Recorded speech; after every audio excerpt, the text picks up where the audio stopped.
All right, so welcome to today's recap. Really appreciate the comments from yesterday. I'll try to address the few questions that I got on today's call. Again, if you have any questions or comments, do send me a note. I'll be sure to try to catch it on the next video. So, again, what we are looking at is the NASDAQ composite. We're currently in a daily view.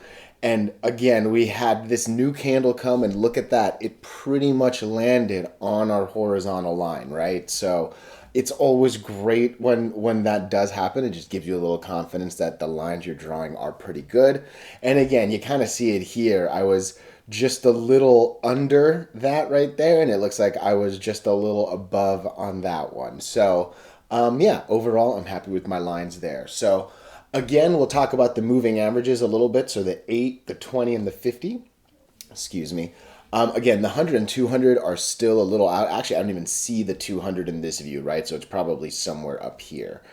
But what do we see, right? So again, we are now for the third day in a row trading below the 8. So again, the 8's the green line, and we are clearly below the 8. Always want to be above the 8. That is good. You want to be above the 20, the 50, the 100, the 200. You want to be above all of them, right? But unfortunately, we are in this continued free fall. So I'm going to remove the lower indicators. Again, we'll get to these a little shortly. Let's just kind of focus on the top right now. So I'm going to zoom out a bit because, at this point, a lot of people are going to start screaming, hey, we're in a bear market, we're about to drop, all this sort of blah, blah. So it took me a second to zoom out and get to the next line. That's actually really what I was trying to show. So you see here, the next line is down here, and it's pretty easy to just kind of say, hey, it's going to keep going down. But I'm going to be honest with you. I kind of don't see that happening. So if the support line is strong, and I kind of think this one might be, if it's strong, you'll generally get kind of the opposite of what we had here, right? So this was more of a resistance line, and there were a few attempts to try to break it, right? You pretty much tested it there, you tested it there, tested it there, tested it there, and then eventually failed, right? Generally, you should see some sort of bounce up, right? So maybe it'll be a few choppy days like this.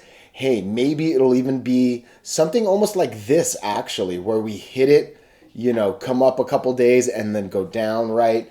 Nonetheless, don't be surprised if we go up a bit. We can come as high as that 11.2 number, maybe even this one. What is that number? That 11.36 number, because that almost actually would fill this gap right here. But I wouldn't be surprised if we tested 11.2 or 11.3. Again, we're sitting at 10.8 right now, right? So that's not a bad jump. But nonetheless, we are still in this downtrend. We're definitely in the bottom of this horizontal channel. That's a phrase you'll see a lot of other people say. A channel is just kind of, this horizontal thing here. But again, we're at the bottom of this one, and it took me a couple zooms. Sorry to have to do all these zoom outs, right? But that's the next one, right? So yeah, the daily up here doesn't look great. There's actually no real sign that shows we'll go up. I'm pretty sure the bottom parts didn't either, but just from experience, we might see a bounce off of this support line. So clearly, if we do, try to ride that, make a little bit if you can. Otherwise, don't be fooled by a few days up unless, hey, we start testing this 20 or 8, right?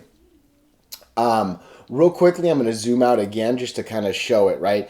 Obviously, we're going to need to wait till Friday to get this new candle, right? So all we're really doing is adjusting up and down on this current one. But you look at that. The weekly literally got it. Wow, look at that. So today was caught by this 200. If I actually click on it, if you look to the left, you'll see that the 200 is actually 10,795. And we're sitting at 10,809. So literally by what, $20, we hit and missed that 200. So, and again, if you saw yesterday's video, we talked about the good when you break them all, and potentially the horrible that might come from losing. And again, these are weeks of up. We might still be facing some weeks of down. So There was a question that came in. Actually, let me do it on this view. So the question essentially was, hey, what happens after these two lines, right? So I have no idea, but let's say we come down here and let's say we come down here. You know, what happens next? The answer is I will draw more lines. So either I'll do it on this video, either I'll type it on our website. One of the two will happen. But nonetheless, if we start coming down and testing more lower lines, obviously I will create some new ones.